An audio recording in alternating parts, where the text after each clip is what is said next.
जय जय माता रानी। नवरात्रि के समय जो कथा सुनी जाती है उसके महत्व कथा सुनने के फल का उल्लेख खुद ब्रह्मा जी ने बृहस्पति जी से किया। एक समय बृहस्पति जी ब्रह्मा जी से बोले, हे ब्राह्मण श्रेष्ठ, चैत्र व आश्विन मास के शुक्ल पक्ष में नवरात्र का व्रत और उत्सव क्यों किया जा रहा है? इस व्रत का क्या फल है? इसे किस प्रकार करना उचित है? पहले इस व्रत को किसने किया, सो विस्तार से कहिए। बृहस्पति जी का ऐसा प्रश्न सुन ब्रह्मा जी ने कहा, हे बृहस्पति, प्राणियों के हित की इच्छा से तुमने बहुत अच्छा प्रश्न किया है।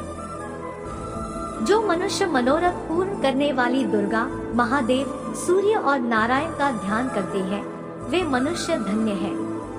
यह नवरात्र व्रत संपूर्ण कामनाओं को पूर्ण करने वाला है। इसके करने से पुत्र की कामना वाले को पुत्र, धन की लालसा वाले को धन, विद्या की चाहना वाले को विद्या और सुख की इच्छा वाले को सुख मिलता है। इस व्रत को करने से रोगी मनुष्य का रोग दूर हो जाता है, मनुष्य की संपूर्ण विपत्तियां दूर हो जाती है और घर में समृद्धि की वृद्धि होती है। बंध्या को पुत्र प्राप्त होता है, समस्त पापों से छुटकारा मिल जाता है और मन का मनोरथ सिद्ध हो जाता है। जो मनुष्य इस नवरात्र व्रत को नहीं करता वह अनेक दुखों को भोगता है और कष्ट व रोग से पीड़ित हो अंगहीनता को प्राप्त होता है। उसके संतान नहीं होती और वह धन धान्य से रहित हो भूख और प्यास से व्याकुल घूमता फिरता है तथा संज्ञाहीन हो जाता है। जो सधवा स्त्री इस व्रत को नहीं करती वह पति सुख से वंचित हो नाना दुखों को भोगती है। यदि व्रत करने वाला मनुष्य सारे दिन का उपवास न कर सके तो एक समय भोजन करे और 10 दिन बांधवों सहित नवरात्र व्रत की कथा का श्रवण करे। हे बृहस्पति, जिसने पहले इस महाव्रत को किया है वह कथा मैं तुम्हें सुनाता हूँ, तुम सावधान होकर सुनो। इस प्रकार ब्रह्मा जी का वचन सुनकर बृहस्पति जी बोले, हे ब्राह्मण मनुष्यों का कल्याण करने वाले इस व्रत के इतिहास को मेरे लिए कहो, मैं सावधान होकर सुन रहा हूँ। आपकी शरण में आए हुए मुझ पर कृपा करो। ब्रह्मा जी बोले, प्राचीन काल में मनोहर नगर में पीठक नाम का एक अनाथ ब्राह्मण रहता था। वह भगवती दुर्गा का भक्त था। उसके संपूर्ण सद्गुणों से युक्त सुमति नाम की एक अत्यंत सुंदरी कन्या उत्पन्न हुई। वह कन्या सुमति अपने पिता के घर बाल्यकाल में अपनी सहेलियों के साथ क्रीड़ा करती हुई इस प्रकार बढ़ने लगी जैसे शुक्ल पक्ष में चंद्रमा की कला बढ़ती है। उसका पिता प्रतिदिन जब दुर्गा की पूजा करके होम किया करता वह उस समय नियम से वहां उपस्थित रहती। एक दिन सुमति अपनी सखियों के साथ खेल में लग गई और भगवती के पूजन में उपस्थित नहीं हुई। उसके पिता को पुत्री की ऐसी असावधानी देखकर क्रोध आया और वह पुत्री से कहने लगा, अरे दुष्ट पुत्री, आज तूने भगवती का पूजन नहीं किया, इस कारण मैं किसी कुष्ठ रोगी या दरिद्र मनुष्य के साथ तेरा विवाह करूंगा। पिता का ऐसा वचन सुन सुमति को बड़ा दुख हुआ और पिता से कहने लगी, हे पिता, मैं आपकी कन्या हूँ तथा सब तरह आपके अधीन हूँ, जैसी आपकी इच्छा हो वैसा ही करो। राजा से, कुष्ठी से, दरिद्र से अथवा जिसके साथ चाहो मेरा विवाह कर दो, पर होगा वही जो मेरे भाग्य में लिखा है। मेरा तो अटल विश्वास है, जो जैसा कर्म करता है उसको कर्मों के अनुसार वैसा ही फल प्राप्त होता है, क्योंकि कर्म करना मनुष्य के अधीन है पर फल देना ईश्वर के अधीन है। जैसे अग्नि में पड़ने से तृणादि उसको अधिक प्रदीप्त कर देते हैं, इस प्रकार कन्या के निर्भयता से कहे हुए वचन सुन उस ब्राह्मण ने क्रोधित हो अपनी कन्या का विवाह एक कुष्ठी के साथ कर दिया और अत्यंत क्रोधित हो पुत्री से कहने लगा, है पुत्री, अपने कर्म का फल भोगो, देखे भाग्य के भरोसे रहकर क्या करती हो। पिता के ऐसे कटु वचनों को सुन सुमति मन में विचार करने लगी, अहो मेरा बड़ा दुर्भाग्य है जिससे मुझे ऐसा पति मिला। इस तरह अपने दुख का विचार करती हुई वह कन्या अपने पति के साथ वन में चली गई और डरावने कुशायुक्त उस निर्जन वन में उन्होंने वह रात बड़े कष्ट से व्यतीत की। उस गरीब बालिका की ऐसी दशा देख देवी भगवती ने पूर्व पुण्य के प्रभाव से प्रकट हो सुमति से कहा, हे दीन ब्राह्मणी, मैं तुझसे प्रसन्न हूँ, तुम जो चाहो सो वरदान मांग सकती हो। भगवती दुर्गा का यह वचन सुन ब्राह्मणी ने कहा, आप कौन है, वह सब मुझसे कहो। ब्राह्मणी का ऐसा वचन सुन देवी ने कहा कि मैं आदि शक्ति भगवती हूँ और मैं ही ब्रह्म विद्या व सरस्वती हूँ। प्रसन्न होने पर मैं प्राणियों का दुख दूर कर उनको सुख प्रदान करती हूँ। हे ब्राह्मणी, मैं तुझ पर तेरे पूर्व जन्म के पुण्य के प्रभाव से प्रसन्न हूँ। तुम्हारे पूर्व जन्म का वृतांत सुनाती हूँ, सुनो।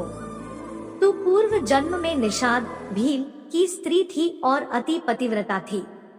एक दिन तेरे पति निषाद ने चोरी की। चोरी करने के कारण तुम दोनों को सिपाहियों ने पकड़ लिया और ले जाकर जेल खाने में कैद कर दिया।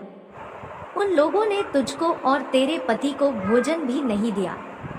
इस प्रकार नवरात्र के दिनों में तुमने न तो कुछ खाया और न जल ही पिया। इस प्रकार 9 दिन तक नवरात्र का व्रत हो गया। हे ब्राह्मणी, उन दिनों में जो व्रत हुआ, इस व्रत के प्रभाव से प्रसन्न होकर मैं तुझे मनोवांछित वर देती हूँ। तुम्हारी जो इच्छा हो सो मांगो।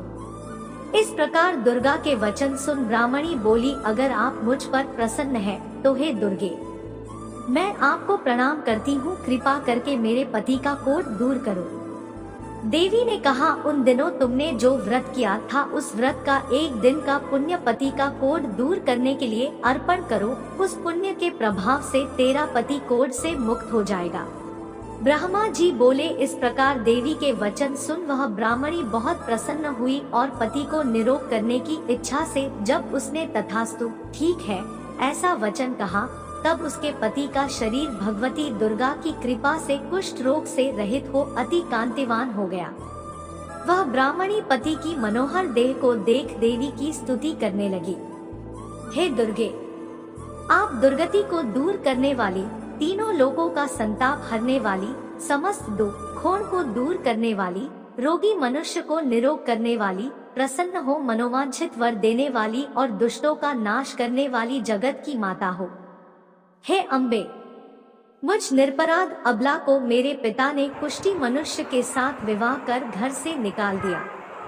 पिता से तिरस्कृत निर्जन वन में विचर रही हूँ। आपने मेरा इस विपदा से उद्धार किया है। हे देवी, आपको प्रणाम करती हूँ, मेरी रक्षा करो। ब्रह्मा जी बोले, हे बृहस्पति। उस ब्राह्मणी की ऐसी स्तुति सुन देवी बहुत प्रसन्न हुई और ब्राह्मणी से कहा, हे ब्राह्मणी, तेरे उदालय नामक अति बुद्धिमान, धनवान, कीर्तिवान और जितेंद्रिय पुत्र शीघ्र उत्पन्न होगा। ऐसा वर प्रदान कर देवी ने ब्राह्मणी से फिर कहा कि हे ब्राह्मणी, और जो कुछ तेरी इच्छा हो वह मांग ले। भगवती दुर्गा का ऐसा वचन सुन सुमति ने कहा कि हे भगवती दुर्गे, अगर आप मुझ पर प्रसन्न हैं, तो कृपा कर मुझे नवरात्र व्रत की विधि और उसके फल का विस्तार से वर्णन करें। महात्म्य। इस प्रकार ब्राह्मणी के वचन सुन दुर्गा ने कहा, हे ब्राह्मणी, मैं तुम्हें संपूर्ण पापों को दूर करने वाले नवरात्र व्रत की विधि बतलाती हूँ, जिसको सुनने से मोक्ष की प्राप्ति होती है। आश्विन मास के शुक्ल पक्ष की प्रतिपदा से लेकर 9 दिन तक विधि पूर्वक व्रत करे। यदि दिन भर का व्रत न कर सके तो एक समय भोजन करे। विद्वान ब्राह्मणों से पूछकर घट स्थापन करे और वाटिका बनाकर उसको प्रतिदिन जल से सींचे। महाकाली, महालक्ष्मी और महासरस्वती देवी की मूर्तियां स्थापित कर उनकी नित्य विधि सहित पूजा करे और पुष्पों से विधि पूर्वक अर्घ्य दे।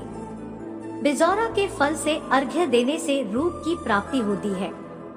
जायफल से अर्घ्य देने से कीर्ति, दाख से अर्घ्य देने से कार्य की सिद्धि होती है।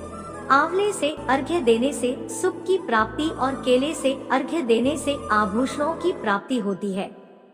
इस प्रकार पुष्पों व फलों से अर्घ्य देकर व्रत समाप्त होने पर 9वें दिन यथा विधि हवन करें। खांड, घी, गेहूं, शहद, जौ, तिल, बिल्व, बेल, नारियल, दाख और कदम आदि से हवन करें। गेहूं से होम करने से लक्ष्मी की प्राप्ति होती है। खीर एवं चंपा के पुष्पों से धन की और बेल पत्तों से तेज व सुख की प्राप्ति होती है। आंवले से कीर्ति की और केले से पुत्र की, कमल से राज सम्मान की और दाखों से संपदा की प्राप्ति होती है। खांड, घी, नारियल, शहद, जौ और तिल तथा फलों से होम करने से मनोवांछित वस्तु की प्राप्ति होती है। व्रत करने वाला मनुष्य इस विधि विधान से होम कर आचार्य को अत्यंत नम्रता के साथ प्रणाम करे और यज्ञ की सिद्धि के लिए उसे दक्षिणा दे। इस प्रकार बताई हुई विधि के अनुसार जो व्यक्ति व्रत करता है उसके सब मनोरथ सिद्ध होते हैं, इसमें तनिक भी संदेह नहीं है। इन 9 दिनों में जो कुछ दान आदि दिया जाता है उसका करोड़ों गुना फल मिलता है। इस नवरात्र व्रत करने से अश्वमेध यज्ञ का फल मिलता है। हे ब्राह्मणी, इस संपूर्ण कामनाओं को पूर्ण करने वाले उत्तम व्रत को तीर्थ, मंदिर अथवा घर में विधि के अनुसार करें। ब्रह्मा जी बोले, हे बृहस्पति। इस प्रकार ब्राह्मणी को व्रत की विधि और फल बताकर देवी अंत ध्यान हो गई। जो मनुष्य या स्त्री इस व्रत को भक्तिपूर्वक करता है वह इस लोक में सुख प्राप्त कर अंत में दुर्लभ मोक्ष को प्राप्त होता है। हे बृहस्पति, यह इस दुर्लभ व्रत का महात्म्य है जो मैंने तुम्हें बतलाया है। यह सुन बृहस्पति जी आनंद से प्रफुल्लित हो ब्रह्मा जी से कहने लगे कि हे ब्राह्मण, आपने मुझ पर अति कृपा की जो मुझे इस नवरात्र व्रत का महात्म्य सुनाया। ब्रह्मा जी बोले कि हे बृहस्पति, यह देवी भगवती शक्ति संपूर्ण लोकों का पालन करने वाली है। इस महादेवी के प्रभाव को कौन जान सकता है। बोलो देवी भगवती की जय।